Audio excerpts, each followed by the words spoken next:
이사야서 9장 1절에서 4절까지 말씀 한 목소리로 함께 봉독합니다. 9장 1절에서 4절까지 말씀입니다. 함께 봉독합니다. 전에 고통받던 자들에게는 흑암이 없으리로다. 옛적에는 여호와께서 스불론 땅과 납달리 땅이 멸시를 당하게 하셨더니 후에는 해변길과 요단 저쪽 이방의 갈릴리를 영화롭게 하셨느니라. 흑암에 행하던 백성이 큰 빛을 보고 사망의 그늘진 땅에 거주하던 자에게 빛이 비치도다.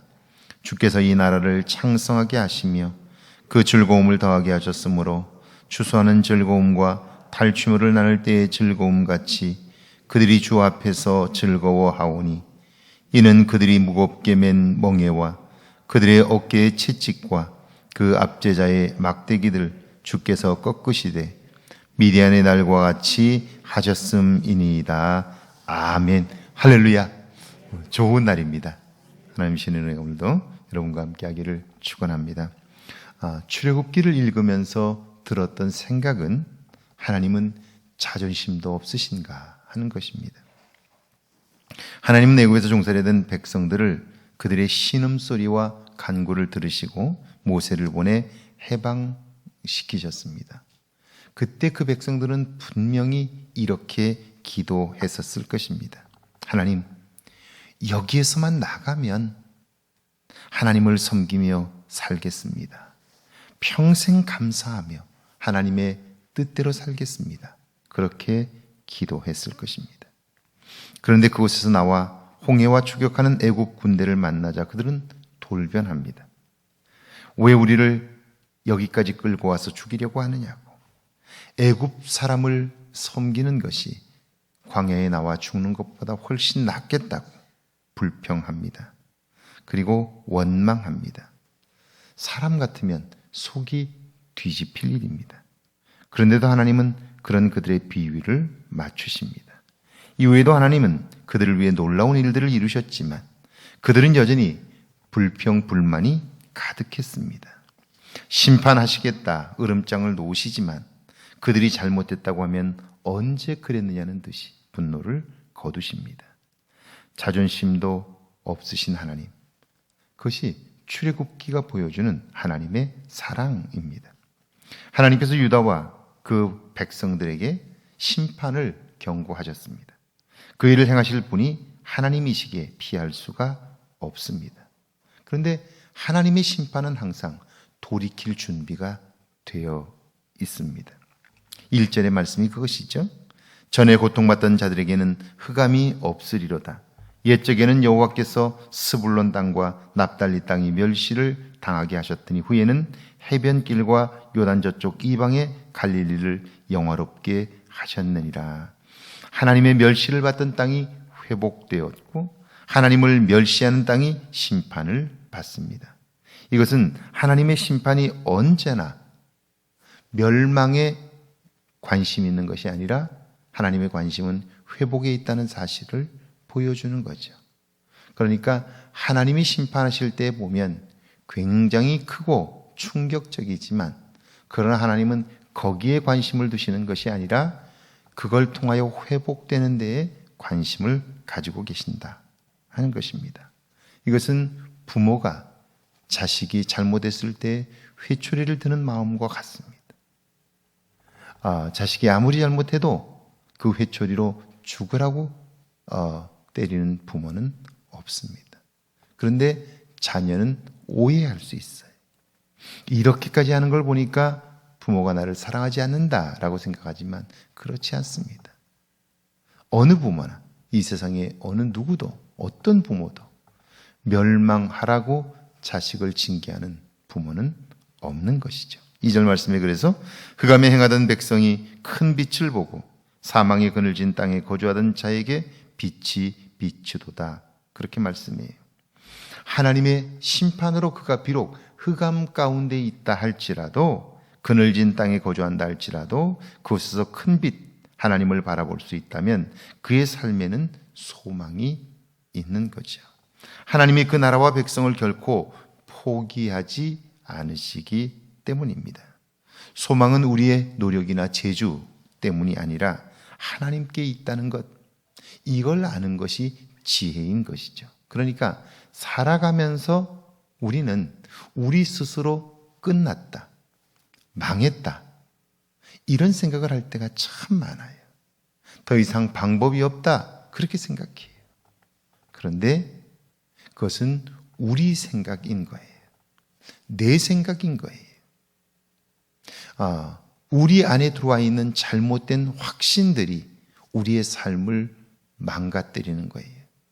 사실 우리의 삶에 행해지는 일들은 우리가 그것을 어떻게 받아들이느냐에 따라서 완전히 다른 거예요. 저도 지금은 책을 갖고 있지 않습니다만은 오래전에 가지고 있었던 주석책 중에 이상근 박사님의 주석책이 있었어요. 이상근 박사님의 주석책을 읽어보면 그분의 성경을 해석하는 그 시각이 굉장히 따뜻하고 그리고 긍정적이라는 걸 알게 돼요. 물론 주석을 하면서 그분이 가지고 있는 지식도 탁월하고 지식의 양도 정말 엄청나다는 걸 느낄 수 있어요. 그런데 그분이 어떻게 그렇게 많은 공부를 할 수 있었고 그리고 어떻게 그런 시각을 가지고 할 수 있었을까? 근데 그분의 삶을 보면 그분은 평생 다리를 절었어요. 오른쪽 다리를 절었어요. 그리고 늘 통증 가운데 있었어요.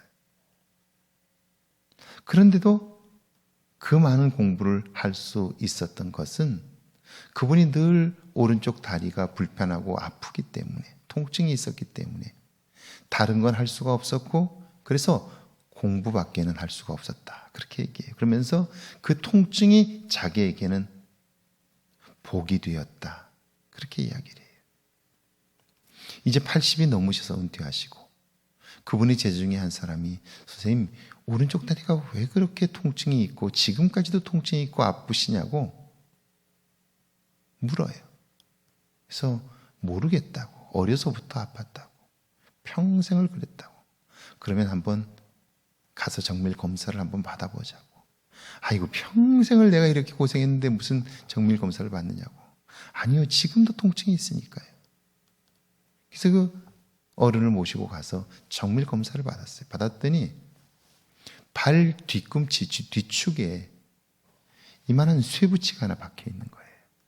그러니까 어릴 때 가난할 때 발을 벗고 신발을 신지 않고 돌아다니다가 이 쇠못 같은 게 박힌 거예요. 그런데 그걸 빼내지 않고 그냥 아물어 버리니까 디디면 계속 아픈 거예요. 신경을 쓰니까. 평생 그렇게 사신 거예요. 그걸 빼내고 보니까 아무렇지도 않은데, 그런데 그걸 붙들고 이상근 박사님은 그렇게 말씀하셨다는 거예요. 하나님은 이 작은 쇠붙이로도 별것 아닌 인간을 위대하게 만들 수 있다고요. 할렐루야. 그러니까 그걸 어떻게 받아들이냐에 따라서 삶이 달라질 수 있는 거죠. 그걸 나는 왜 이렇게 고통 가운데 있어야 하나 그렇게 생각했다면 결국 그의 삶은 불행해졌을 거예요. 그런데 내가 통증이 있어서 뛰지도 못하고 아이들과 함께 어울려 놀지도 못하니까 결국 공부를 하게 되고, 공부를 하게 되니까 위대한 업적을 남길 수 있게 되었다 하는 거죠. 그러니까 어떤 경우에도 하나님의 도우심을 볼 수 있다면 우리에게 주어지는 모든 일들은 다 합력하여 선을 이루는 거예요. 예수 안에서 예가 되는 거예요. 할렐루야. 문제는 우리의 생각이 하나님 밖에서 이루어진다면, 예수님 밖에서 이루어진다면 모든 일들은 다 죽을 일들이 되는 거예요. 왜냐하면 우리가 해결할 능력이 없기 때문에 그렇죠. 3절과 4절에 그 말씀을 하고 있죠. 주께서 이 나라를 창성하게 하시며 그 즐거움을 더하게 하셨으므로 추수하는 즐거움과 탈취물을 나눌 때의 즐거움같이 그들이 주 앞에서 즐거워하오니 이는 그들이 무겁게 맨 멍에와 그들의 어깨의 채찍과 그 압제자의 막대기를 주께서 꺾으시되 미디안의 날과 같이 하셨음이니라. 유다와 그 백성들은 하나님이 하신 놀라운 일들을 경험했어요. 그런데 그 하나님의 은혜 안에 살지 못하고 하나님이 주신 은혜로 인하여 풍성해졌는데 풍성해지면 자기들이 했다고 그것으로 자랑 삼고 교만해지는 거예요.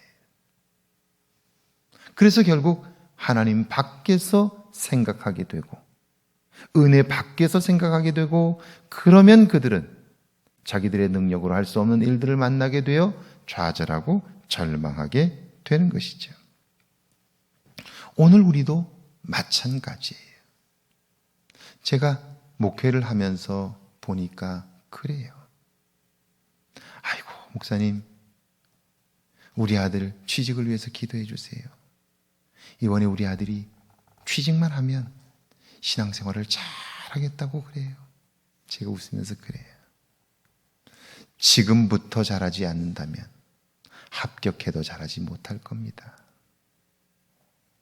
제가 아주 분명하게 말할 수 있는 것은요, 의사가 더 이상 치료가 불가능합니다. 그래요. 그러면 이제 교회에 나와서 울면서 기도해요. 온 교회가 같이 기도해요. 그런데 하나님이 기적같이 살려주셔도요, 깨끗이 나음을 입으면 예전 모습으로 그대로 돌아가요. 틀림없습니다. 그러니까 살면서 우리의 인생에 위기가 온다든지 어려움을 겪게 될 때, 그때는 우리가 지금까지 살아왔던 삶의 습관을 바꾸지 않는 한, 삶의 태도를 바꾸지 않는 한, 죽었다가 살아나도 그의 삶은 바뀌지 않아요. 특별히 우리가 살아온 세상적인 방법들이, 세상적인 방식들이 우리의 몸에 배어 있어요. 몸에 배어 있어요. 우리도 모르는 사이에 생각하지 않으면 그대로 나와요. 제가 능곡이라는 곳을 목회할 때 전도에서 교회에 나오시는 할머니 한 분이 계세요. 지금은 뭐 행신리라고 하는 곳이 완전히 신도시가 되었지만 그때는 거기가 아주 시골이었어요. 그 할머니는 그 행신리 아래쪽 논 옆에 조그만 움막처럼 치고 거기서 사셨어요. 나무 대문이 있는데 열면 삐걱 소리가 나요. 근데 늘 나이가 많으셔서 혼자 계시기 때문에 제가 늘 지나가면서 살펴드리고 그랬는데, 가서 노크를 하고 부르면 너무 좋으셔서, 누구도 안 찾아오는데 제가 찾아가니까 그렇게 좋으셔서 나와가지고 인사를 정말 깍듯이 하세요. 근데 이분이 평생 절에 다니셨어요. 그래서 제가 가면 아이고 목사님 오신다고 손을 이렇게 딱 모으시고, 교인들이 그러지 말라고 그러지도 말라고 그래도 너무 좋으니까, 그리고 몸에 이게 배어 있어가지고 저만 만나면 이렇게 손을 모으시죠. 그래서 지금 놔두라고, 괜찮다고. 교인들이 그런데 교인들이 자꾸 눈총을 주고 그래요. 몸에 배어 있어요. 제가 청년 시절에 저희 교회에 전도되어서 새로 나오신 분이 한 분 계세요. 젊은 분이신데 은혜를 받아갖고 얼마나 열심히 하는지 몰라요. 목사님이 서울 세미나가 있어서 가신다고 아침에 고속버스를 타고 가시는데 서울에 친척이 있으니까 뭘 갖다 주신다고 짐이 있다고 그래서 저하고 같이 짐을 들어서 고속버스에 실어드렸어요. 이 청년이 목사님이 이제 짐 다 실어드리고 다녀오시라고 그러면서 여기서 이렇게 뭘 꺼내요. 꺼내가지고 봉투를 꺼내가지고 목사님 가다가 막걸리라도 한잔 하시라고. 몸에 배어 있는 거예요. 그러니까 그게 자기가 뭘 잘못하는지를 몰라요. 그냥 습관적으로 나오는 거예요. 우리의 몸이 그래요. 세상적인 방식으로 살았던 것들은 결국 중요한 순간에 우리를 더 이상 일어나지 못하게 만들어요. 그러니까 이 옛 습관을 벗어버리지 않는 한, 우리의 내면이 새로워지지 않는 한 우리는 똑같은 삶을 반복적으로 살 수밖에 없어요. 그러니까 삶의 어려움이 있을 때 이 과거의 습관, 우리가 살아온 태도들을 바꾸지 않는다면 새로워질 수 없게 되는 것이죠. 하나님 노릇을 하게 되기 때문이지요. 자, 하나님만이 우리의 멍에와 막대기를 꺾으실 수 있습니다. 우리를 새롭게 할 수 있는 거죠. 이런 은혜가 저와 여러분에게 있기를 주의 이름으로 축원합니다. 우리 같이 기도하시죠. 하나님의 신실하심을 온전히 신뢰하게 해달라고요.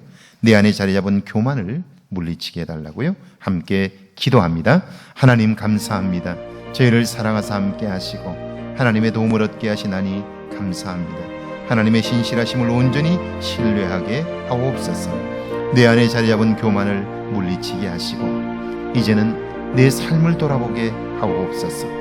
세상의 방식과 세상의 가치와 세상의 풍조에 절어버린 우리의 모습들을 발견하나니 이제는 나를 돌이켜 보게 하옵소서. 새로워지게 하시고 이제는 그리스도 안에서 말씀 가운데 기준되어 살아보게 하옵소서. 이 땅을 사는 동안 주님의 도우심을 구하게 하시고 온전히 주를 의지하게 하셔서 이제는 주님 주 안에서 새로워진 삶을 경험하게 하옵소서. 이 새벽을 깨운 종들 한 사람 한 사람 머리 위에 성령의 기름 부음이 있게 하셔서 이제는 나의 세상적인 모습들을 돌이키게 하시고 하나님의 기뻐하심을 보게 하옵소서. 어떤 경우에도 예수 안에 있으면 하나님 안에 있으면 이해가 되나니 모든 것이 합력하여 선을 이루나니 주님 우리의 삶의 새로움을 경험하게 하옵소서.